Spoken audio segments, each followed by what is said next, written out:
What's going on, folks? It's your boy again, Dr. Sean Thomas, back in the building. Be More Today Show, episode 100. Believe it or not, 100 episodes. We've been grinding since day one, and this show has grown and grown and grown. I got to thank you for your support, your love, your charity, your continual findings of us on social media, on Facebook, on Twitter, on Instagram. You have made Be More Today what it is. Right now, we're heard in 62 countries.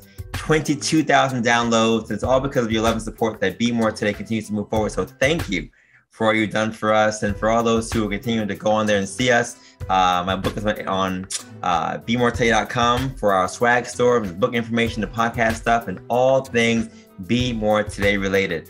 Our quote for today is very, very simple as always, by Aisha Taylor. She said, "Success is not the absence of failure. It's the persistence through failure." This is the time, as we talked about all year, right? We're talking about our goals, our hopes, our dreams, our failures. And as we go through different things, success is something that we all look for, right? We strive for, we want to be a part of. We look at people on Instagram or on social media and see if they're successful or not. And we recognize that although people are posting all these great things about what they're doing, no one posts their failures. No one posts things that they're struggling with. No one posts the things that they're battling through. And all you see is just people liking things. But to be honest, there's so much failure that comes with success.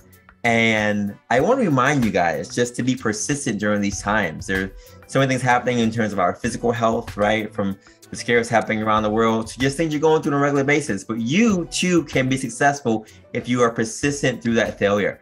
I talk about that in my book many, many times. And I brought a number of guests on the show who also told you that going through failure, you have to fail forward to get through it.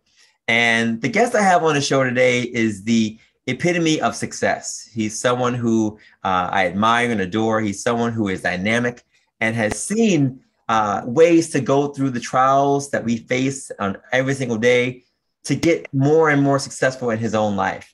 And his name is John Gallucci Jr. Now, the dynamic CEO of JAG-ONE Physical Therapy, which I love because I work there, John Gallucci, MS, ATC, PT, DPT, so many things. He's in demand for his expertise in injury prevention, rehabilitation, sports medicine, and athletic conditioning. He's appeared often on radio and television, including ESPN's award-winning Outside the Lines, MSG Varsity, New Jersey News 12, WFAN, and is a popular public speaker. Gallucci has made a major impact in his field throughout New York, New Jersey area, and holds a national presence in the sports medicine community. JAG-ONE Physical Therapy is now conveniently located throughout New York, New Jersey, and Pennsylvania. And John currently is the medical coordinator for Major League Soccer, MLS, coordinating the medical care of more than 500 professional soccer players. Gallucci is a former head trainer for the New York Red Bulls, MLS team, and is a sports medicine consultant for professional athletes, players in the NFL, NHL, NBA, MLB, and US Wrestling. John has also worked in the athletic department of Columbia University, New York University, and Long Island University, and has been a clinical instructor at Columbia University, Seton Hall University, Rutgers University, and Dominican College. John is the former program director of Barnabas Health Sports Medicine Institute, and also serves as an appointed member of New Jersey Governor Christie's Council on Physical Fitness and Sport. Professional athletes around the world, members of Forbes Billionaires list, America's civil servants, and the everyday person have all sought the expertise and knowledge of John Gallucci Jr. In a local community, John's charitable efforts have included a leading role in the fundraisers of Barnabas Health, the Valerie Fund, the LeConte Child Life Fund, and Leukemia and Lymphoma Society, the Arthritis Foundation. The list goes on and on and on. He supports more than 60 high school programs, college programs, and athletic clubs throughout the tri-state area, and college teams, athletic teams. Folks, what more can I say about this guy? He is the man for this show, and no better guest to be on episode 100 than this guy. Ladies and gentlemen, boys and girls, pets included, please welcome to the stage my guest and the CEO of JAG-ONE Physical Therapy, John Gallucci. John, what is going on? John, thank you for that very, very prestigious opening and introduction. And congratulations on your 100th show. That's awesome. It's fantastic to see people go after their passion, want to accomplish something and sit here on your 100th episode is awesome. So I'm honored to be a guest today. As far as my bio is concerned, I appreciate you taking that out of the archives. But ultimately, the most important thing is that I'm a person like everybody else, and I'm a person that wants to treat people the way everybody should be treated. And that's the most important thing to get out of my bio. And that's what makes JAG-ONE Physical Therapy a success. The other thing is very, very interesting. And I know that not to bring the conversation in politics, but talk about healthcare. When you look at the Governor's Council on Physical Fitness and Sport, I've actually been on that council for 17 years and 4 governors on both sides of the aisle, including currently Governor Phil Murphy, who's the New Jersey governor at this point. So I've had the opportunity to work on both sides of the aisle for the collaborative effort of making New Jerseyans healthy. And I've been excited to be part of that for the last 17 years. So I love it. I love it. I love it. I mean, it just shows your character and your drive. Like you said, the bio speaks for itself, but you as a person speak more than that. And that's why I wanted to have you on the show. So thank you for sharing that. I appreciate it. Well, thank you. Let's dive in. We have a lot to talk about. I know that, I've been working with JAG for almost 10 years now, and it'll be 10 years in November. And, one of the things that sets us aside from other companies is, our catering to people's needs and our sense of community, like you've mentioned so many things. But what do you think, as the CEO for this company, has been the key to our growth over the years? So it's our people. It's people honestly being able to understand that everyone needs to be treated as a person. As a clinician, you want to make sure you're treating people the way you'd want to be treated. You want to make sure you're treating people the way you'd want family members treated. And I think the other important thing is different than a lot of our colleagues over the years. We've run our business and operated our business for all communities throughout New York, New Jersey, Pennsylvania, the catchment areas we've run into as an in-network opportunity for patients to come and utilize our services. So it's been very, very beneficial that our biggest marketing is the community of New York, New Jersey, and Pennsylvania, because they go out after coming to one of our clinics and being treated by our physical therapists that are treating you pretty much as they treat a family member or they'd want to be treated.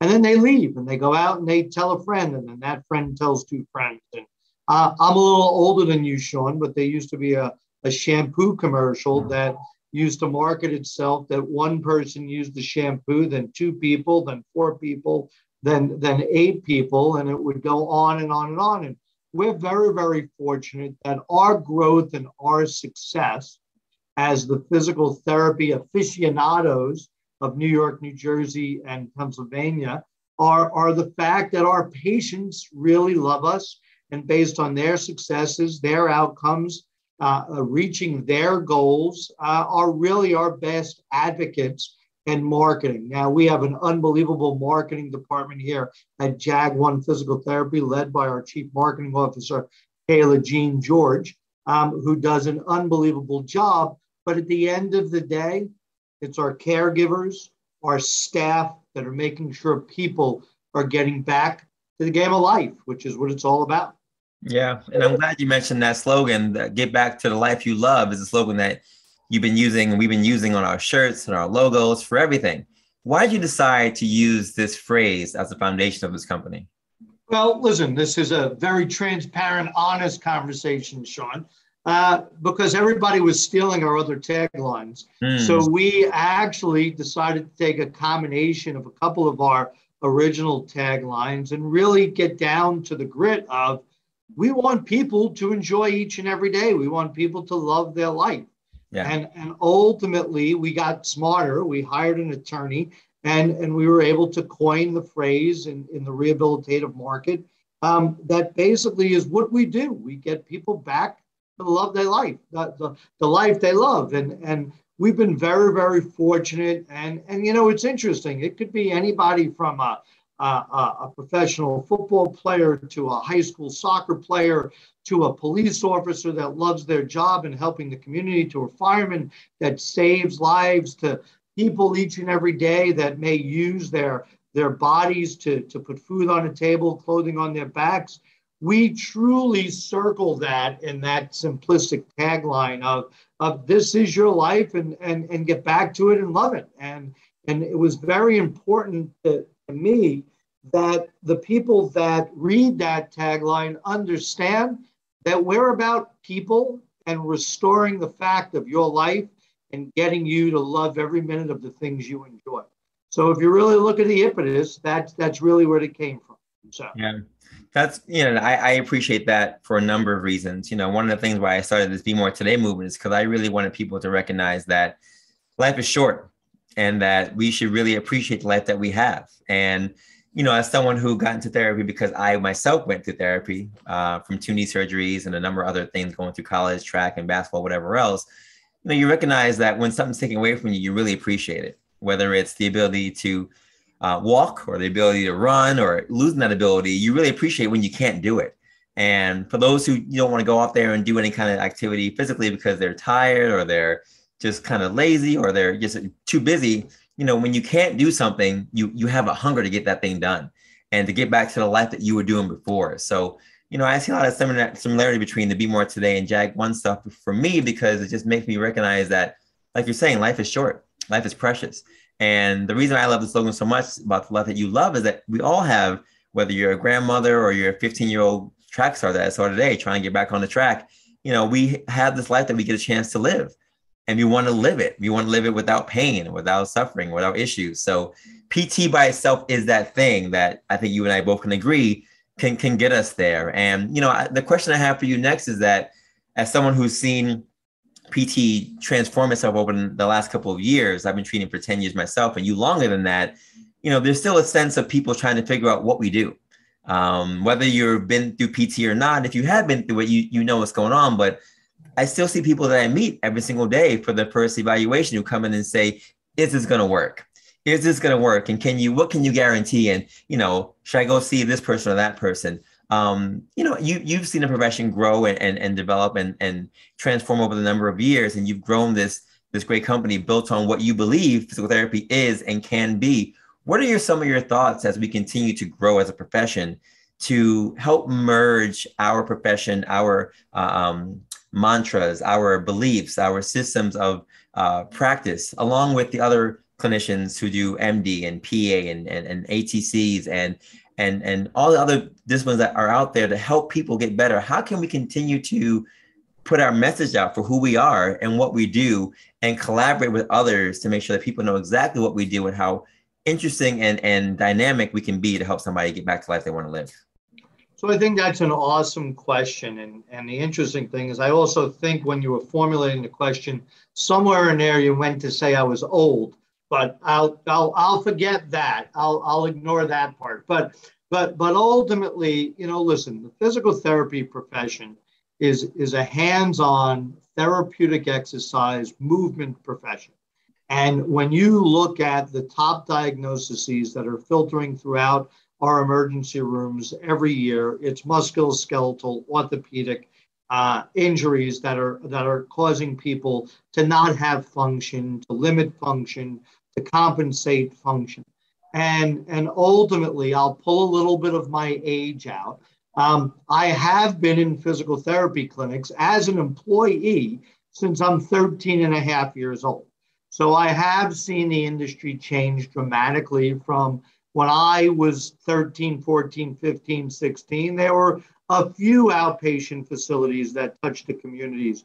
But if you needed physical therapy or you needed any type of biomechanical analysis or any type of movement process, you would go to a hospital, and if you weren't bad enough, you were sent home with a book of exercises and said, good luck. And over the years, research has showed us that compensatory patterns actually cause more problems to the body. And the quicker you get true biomechanical movement and strength and function, you actually do better. And that's why I'm always entertained when people that, have total joints think, oh, the joint's replaced, I don't need physical therapy. But they forget the 2 to 3 years that they limped. They didn't use the muscles around the leg or whatever the joint it was. and ultimately forget that there's a process of rehabilitation that has to take place. We, as the profession of physical therapy, have done a great job in educating the community based on something that came out of the APTA years ago, which was called Vision 2020. And as we know, we're in 2022, so we passed the Vision 2020.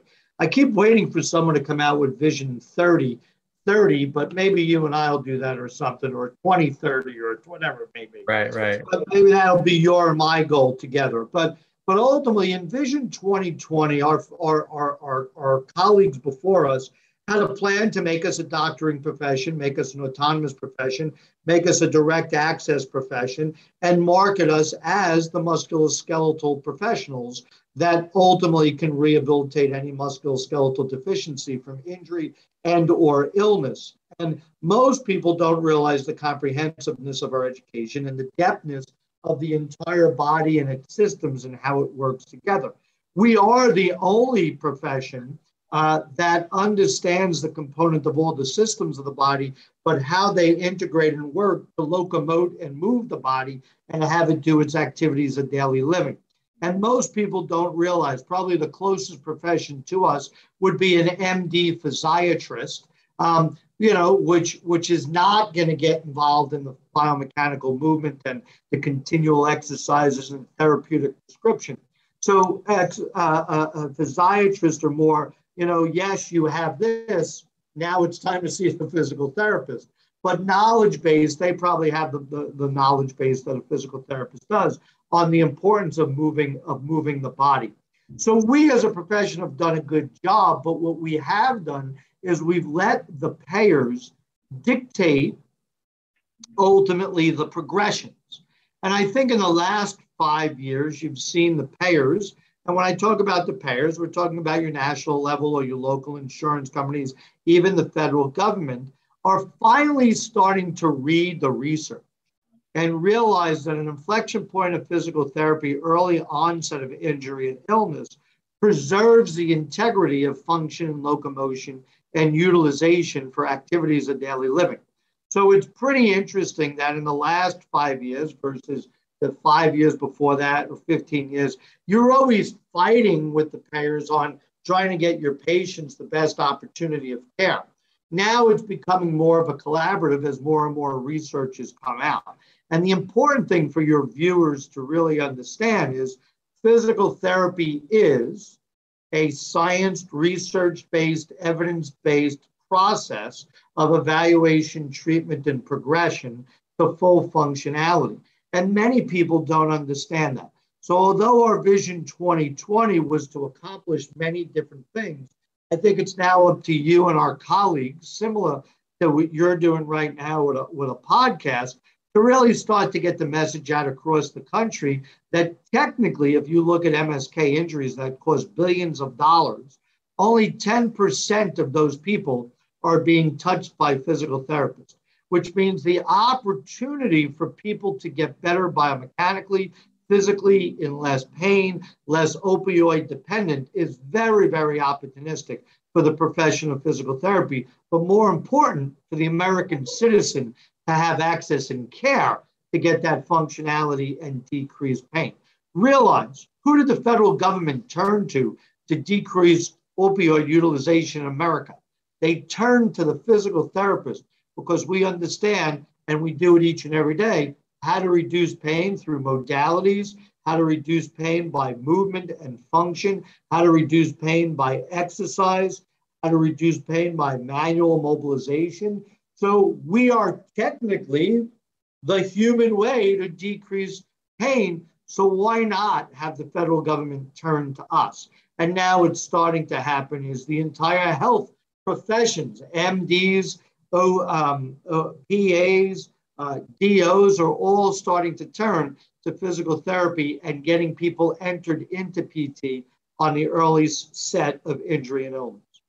Yeah, and I appreciate you sharing that. I think the beauty of that is recognizing, hopefully, as we continue to put awareness out there and share what we know, and other people who've gone through PT share what they know, that we will get that respect, right? We will get that appreciation for what we're doing, and that will transfer for the next generation of therapists who come up and hopefully can change our world to just that people have less injuries and less of the same ailments we've been seeing over and over and over again. There's no reason why people should not have the information that we're able to share on a regular basis. And that's why, I do this show on a regular basis, because I feel like I want to share whatever I've learned with everyone else. There's no reason why someone shouldn't recognize or be able to know how to fix themselves exercise-wise if they do get hurt.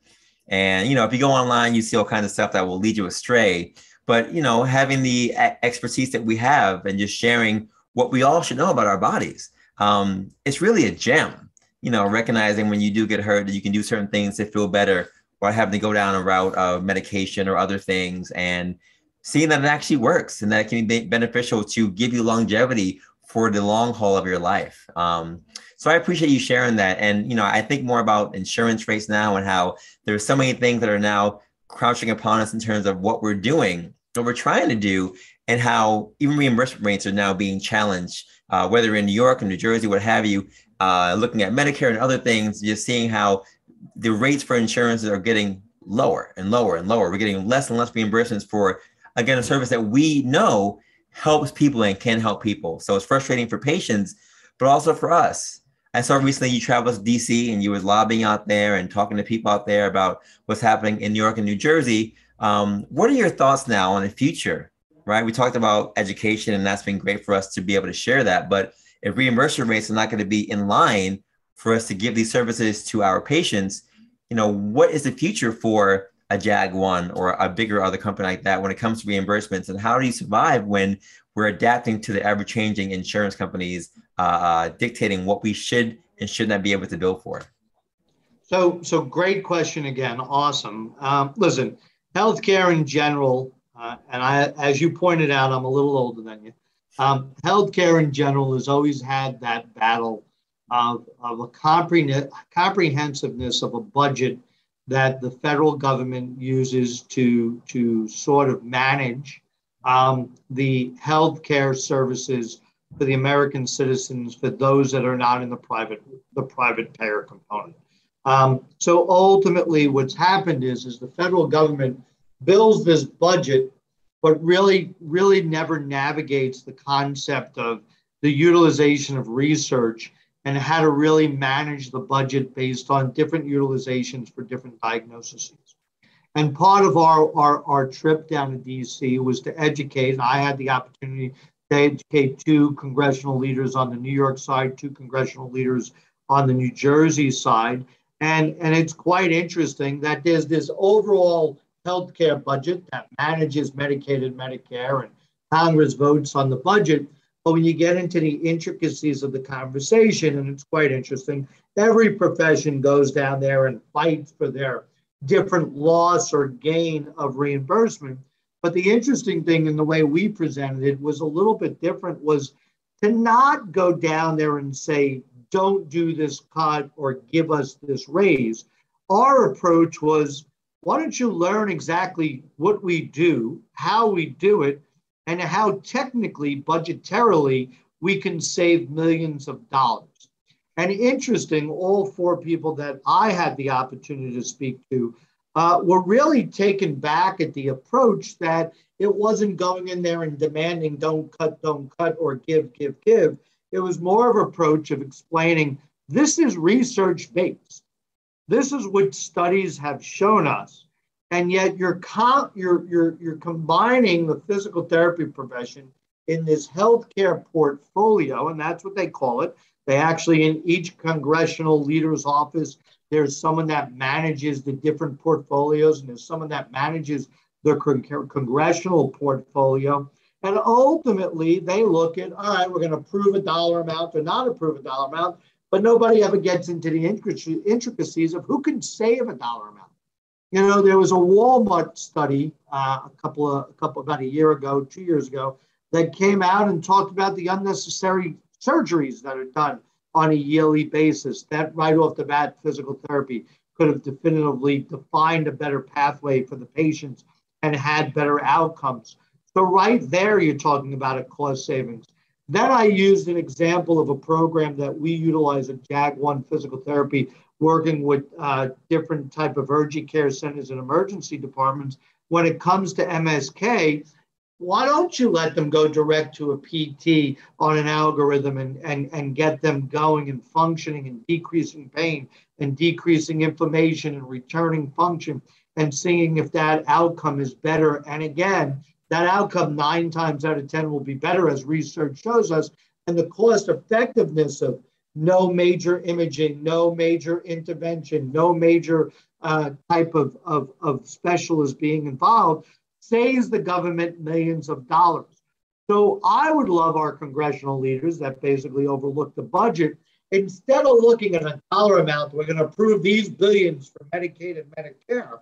Why don't you really start to isolate the diagnoses, really look at the care paradigm of those diagnoses, and really see where each one of the diagnoses that these $2 billion programs are running, to really see how you can trickle down an opportunity of savings. And I actually think if you get a couple of smart congressional leaders, they'll start to see an upside that physical therapy can save millions of dollars, which ultimately can increase the reimbursement rate from the federal payers for physical therapy. Now, that is a goal of mine. It's a dream of mine that we actually get congressional leaders that understand the facts. And as I said, it's their portfolio managers, the healthcare portfolio managers, that are getting into the grid.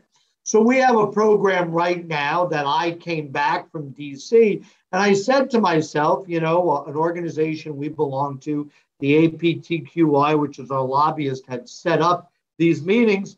I said, here I am practicing in the New York, New Jersey, Pennsylvania area for 30 years. And that was the second time I went to DC, and I spoke to 3 to 4 people. Why don't we educate New York, New Jersey, Pennsylvania lawmakers, senators, and congressmen? Let's send them a deck. Let's educate them on physical therapy. Let's give them evidence. Let's show them where dollars can be saved. And now if you take New York, New Jersey, Pennsylvania, you take all your senators, you take all your congresspeople, now at least you're inviting close to 35 to 40 different lawmakers to get involved in the conversation instead of jumping down every 2 years to meet 3 or 4 people or their portfolio managers. Let's get this information continuously to our lawmakers, at least where we practice, to keep the conversation going. So instead of hitting 3, 4 people every year, JAG-ONE Physical Therapy it actually starts this week. On a quarterly basis, we'll be sending educational documents to close to 40 different lawmakers every quarter, just with research and evidence base to show the importance of the profession, but more importantly, the importance of reducing overall healthcare costs. Wow, that's great. I love it for a number of reasons. I love the fact that you're taking the information to them, right? And you're being proactive about it. A lot of people talk about, oh, we should do this and do that, but you're actually taking the steps to say, you know what, this is the problem. This is a solution, possibly. Let's take some steps to see where this can go. And you're putting into action, which I think is one of the things that, I've been to Albany for a number of times, even in grad school for PT. We went there, we talked to a couple of people. We drove there. It took us 4 hours to get there, right? We were there for probably like 2 hours, maybe an hour and a half, and then came back. And I remember going there and being like, as a student, right? As a student saying, wow, I'm up here. I'm not even a therapist yet, but we're sitting here lobbying for things that may or may not change. And I look back, and that was 10 years ago. And those same things are on the docket. Those same things are in the air. Those same things are still issues. So I think like what you're saying, putting things into perspective and actually taking action for these things and making other people accountable and bringing in the herd and family around us to get this thing done as well. It takes the family, or it takes a village, like you said, to get these things done. So I applaud you for doing that and pulling in the others to help us get this done, because it is a didactic where if we all come together, PTs and OTs and MDs, whoever else, to make sure that we're doing the best for our communities, people will get better. And we can't do it by ourselves. And like you said, it's been an ongoing thing for years on end, as you've seen in your profession for the last 30 years and mine for the last 10.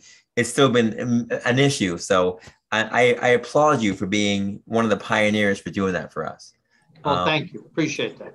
It also just brings me to the question that I have about, a lot about business stuff, John. And, as clinicians, we learn about stuff in school, but when it comes to the business end of of running a business, running a clinic, being in the business, all those things. I talk about a lot of stuff on the show, and I brought a number of people who have gone out and done their own thing, whether they're smaller end or on the bigger end like you, and other professions, not just medical, but others.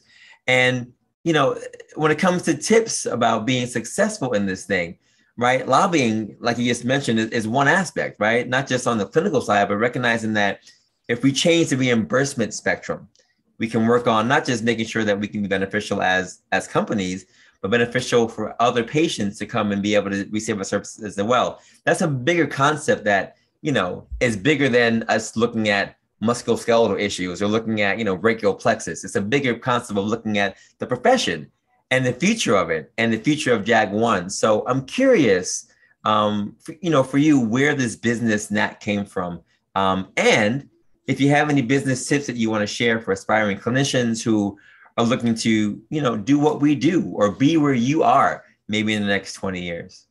Well, thank you for that question. It's quite interesting. And sometimes people don't like to go backwards to go forward. And ultimately, I try to always reflect on my history and understand the foundation that gave me the opportunity to be where I am today. But quite frankly, and some people know this, my family, when I was 19 years old, fell on very, very hard times. Mom and dad pretty much, and it's quite frank, lost everything. And they had a young son named John Jr. I was John Jr. So my dad's the original JAG, John Anthony Gallucci Sr., and I was John Jr. But ultimately, their business fell on hard times. Very similar to what we see now in 2022, the consolidation of healthcare was happening back in 84, 85, and 86, where there was a consolidation. And my parents owned a DME business, a durable medical equipment business, that was either going to be gobbled up or put out of business by some of the larger healthcare institutions. And ultimately, those lessons of my parents' unfortunate financial demise taught me some very valuable lessons. The first and foremost lesson is always have a nest egg to fall back on. So if you make $1, don't spend $1. You should only be spending 33 cents of the dollar, because 33 cents has to go to taxes and 33 cents should be saved just in case something happens. So I did learn the world of thirds very, very, very quickly. I also learned that, if I was to go to college or grad school and become a physical therapist, an athletic trainer, that the bill, very similar to a lot of our colleagues, was going to be on them. So I went from being a freshman in college and pretty much, getting help from family to all of a sudden, the only way I was going to go to college was to work 3 different jobs. And ultimately, what I did while I was in college is I worked 3 different jobs, not always the same job. My son, Charles, who's 17, always looks at me as the guy I could pick the thing my dad didn't do.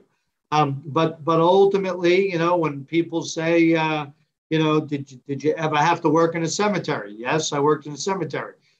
Did you ever have to clean bathrooms? Yeah, I cleaned bathrooms. Did you ever have to do construction?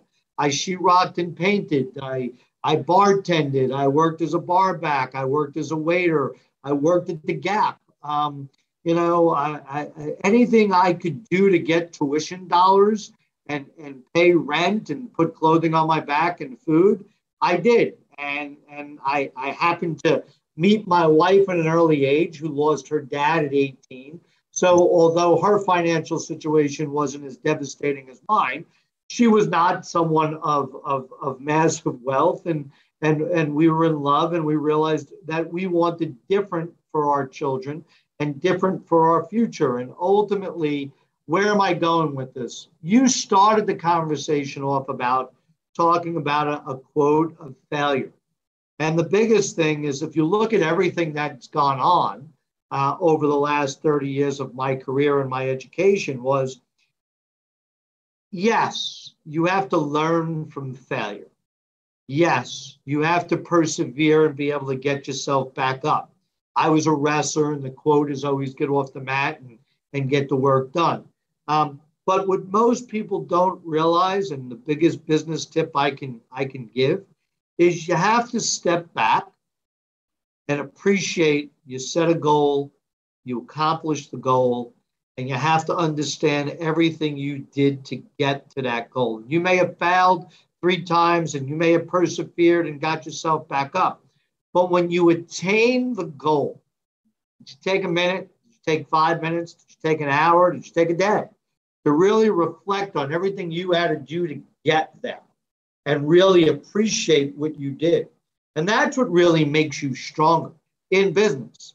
It really gives you the definition. So, I mentioned the Gap. At the time in the 80s and 90s, the Gap was one of the biggest stores in our country and had all the Gap commercials, and everybody was wearing Gap clothing. And it was quite interesting. I went there to be a clerk. I was working a register, and I was folding clothes. And I never forget one day at the Gap, and you got to know, I only had the Gap job for about 9 months. Because I had to take a class and it conflicted with my schedule at the Gap. So the Gap was out and I was doing more sheetrocking and painting because I could do my schedule. I was sheetrocking and painting at 2, 3 o'clock in the morning sometimes. But ultimately, the one thing I realized at a very, very early age was I was a sponge.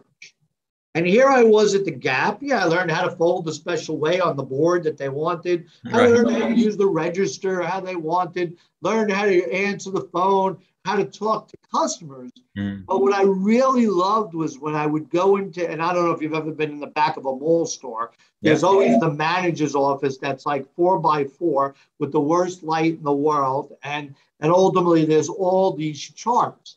And the charts amazed me. That down to the minute and the penny, the Gap had this science of how to order, how to pay people, how to hire people, how to develop people, what the platform was. So literally, I befriended the manager and wanted to learn more about management. Now, you sit there and say, oh my God, I hope JAG-ONE Physical Therapy isn't run off of the management of the Gap. But your viewers should know. It was the management of the Gap. It was the management of Domino's Pizza. It was the management of Grandpa's Comedy Club. It was the management of New York University, the management of Columbia University, the management and marketing of Red Bull, the management and marketing of Madison Square Garden and the New York Knicks, the management of every place I've ever touched, worked, been at, kind of compiled and learned from mistakes, made mistakes, but ultimately realized that the word entrepreneur isn't just about business.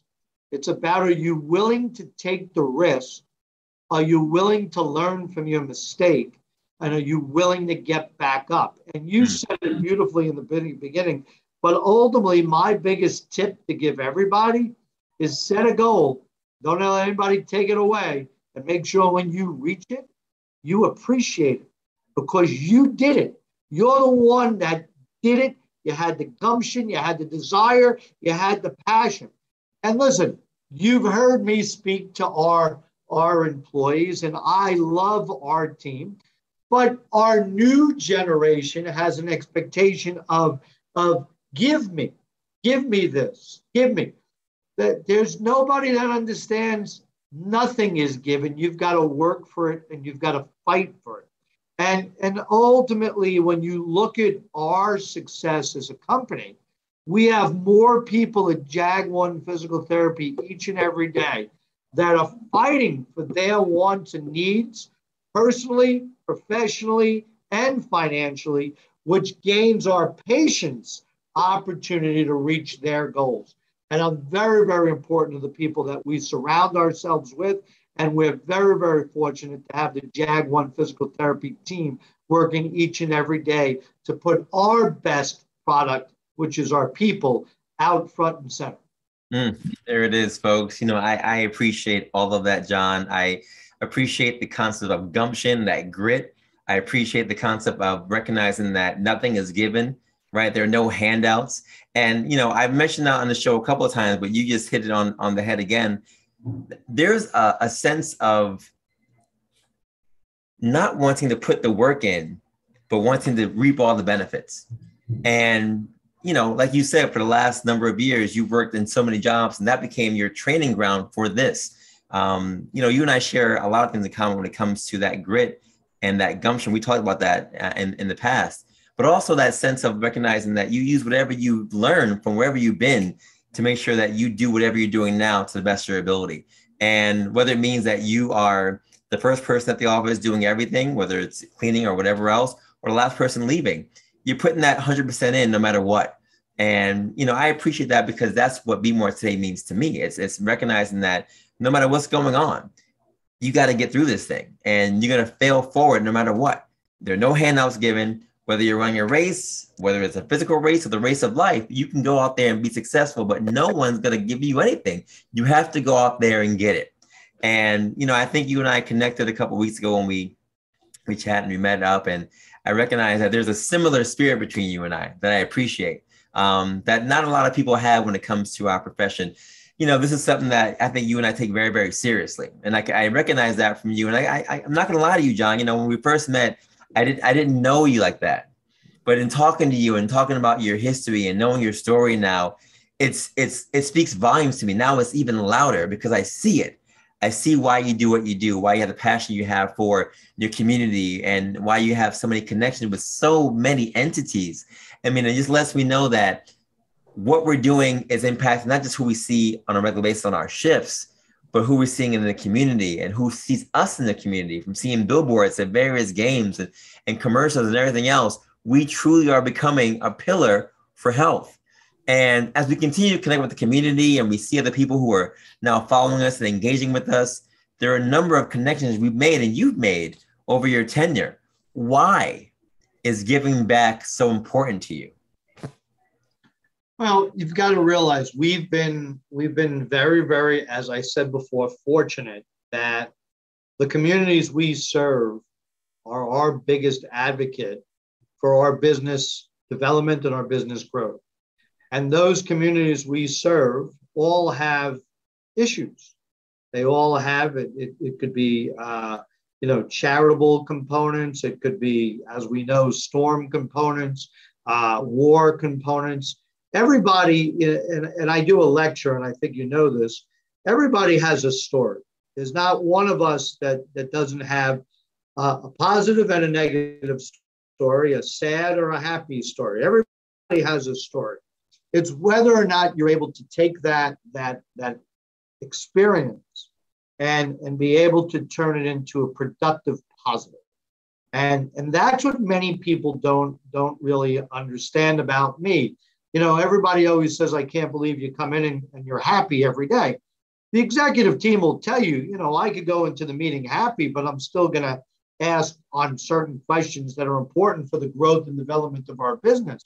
Doesn't mean I'm not happy. It just means, everybody wants the answer to certain questions. What we really have to understand is we serve the community.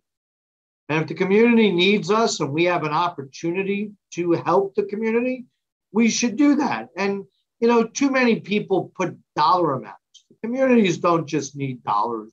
Communities need volunteers. The community needs, someone to stand up and be a mentor. The community needs someone to educate somebody.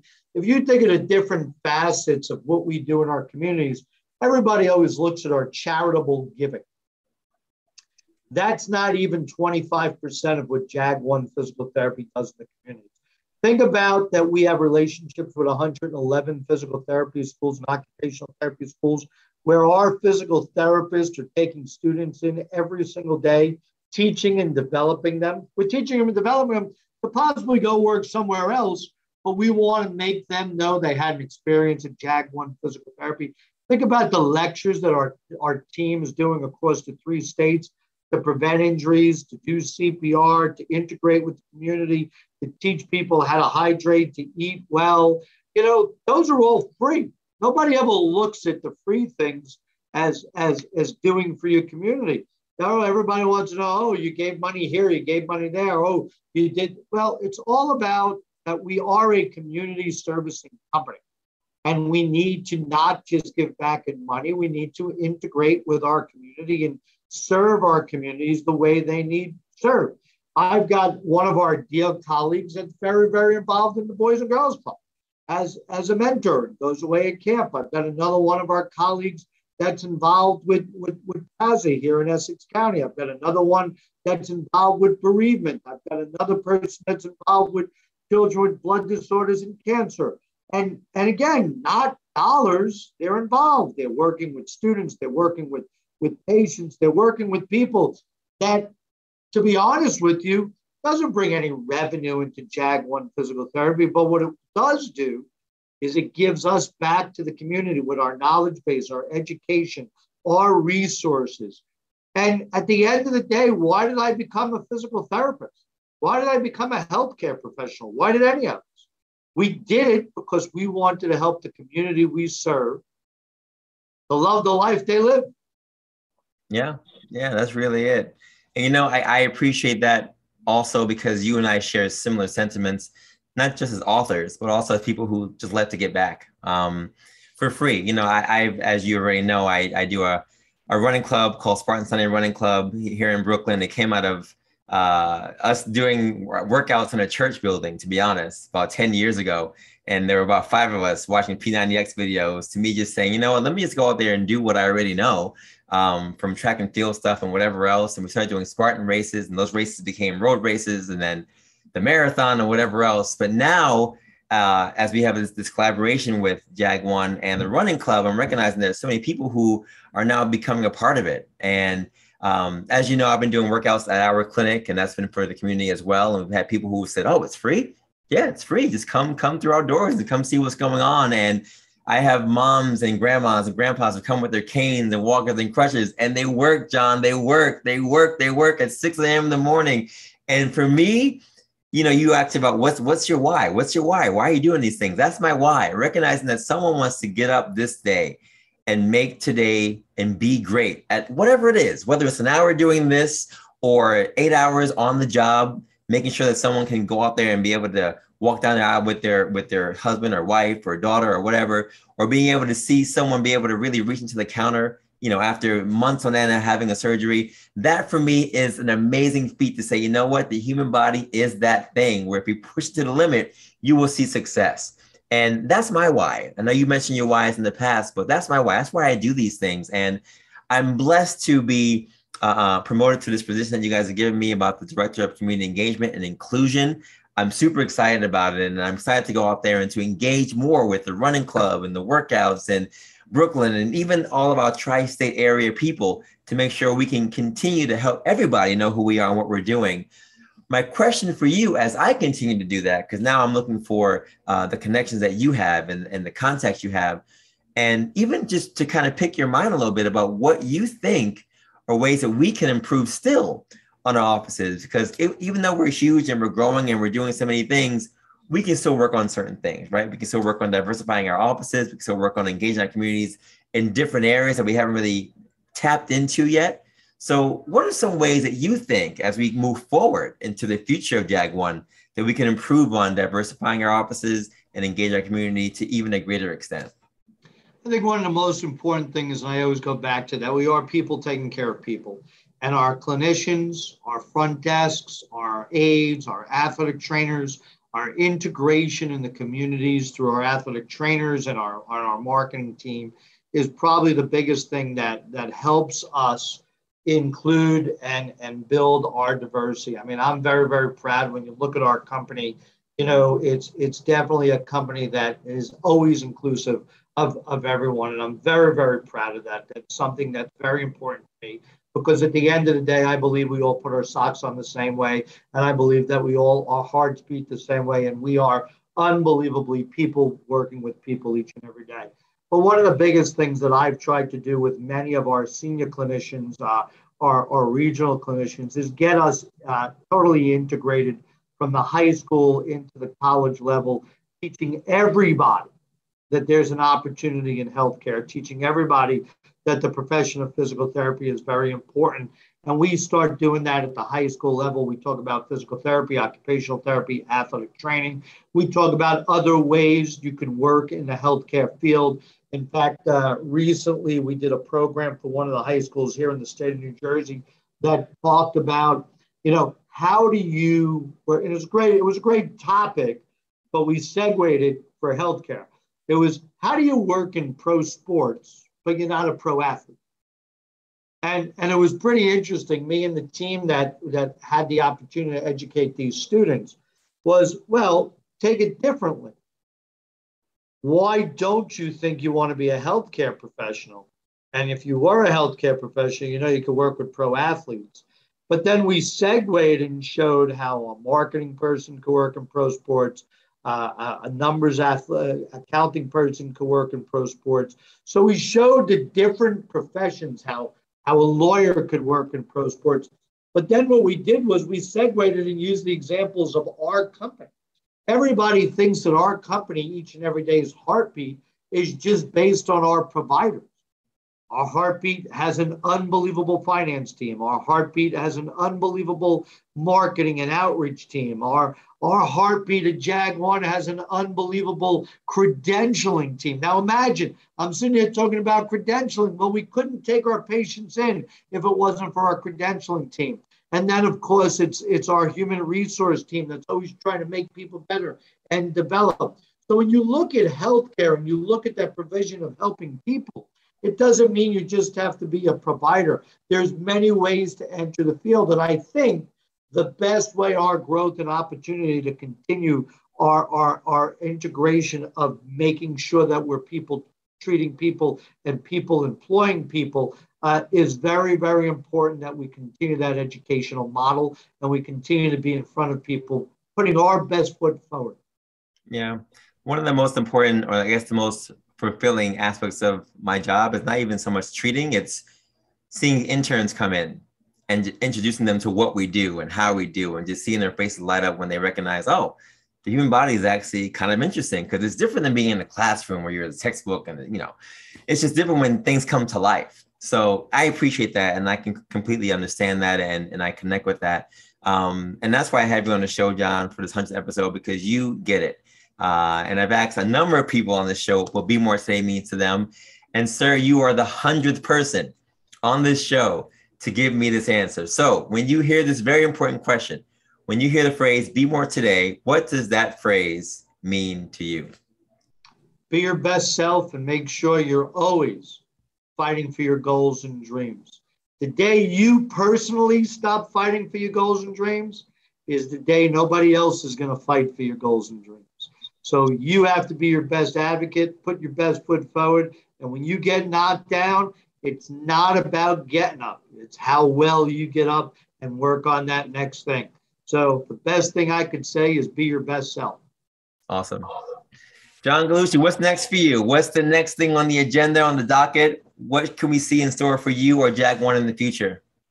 So JAG-ONE Physical Therapy it's very, very exciting. We have an opportunity that between now and the end of the year, we'll be opening up 4 new locations in different catchment areas that are underserved by our brand and underserved by our commitment to the community. So we're excited about that. One of the first ones being Tottenville and Staten Island. As far as my goals and my initiatives and what makes me tick, I think the one we spoke about during the day, I think that we as a profession has done a poor job educating the lawmakers that are the decision makers of our future. And I think I'm going to take that task to heart. I want to get in front of these 40 or so lawmakers and make sure they understand. And then the other thing that I think is very, very important is we've embarked at JAG-ONE with our senior leadership in management programs and developing of management programs. And you know, everybody is not born an orator like you and I. Everybody is not born interpersonally strong like you and I. And I think it's important for us to keep reminding our leadership the importance of that intercontinual communication.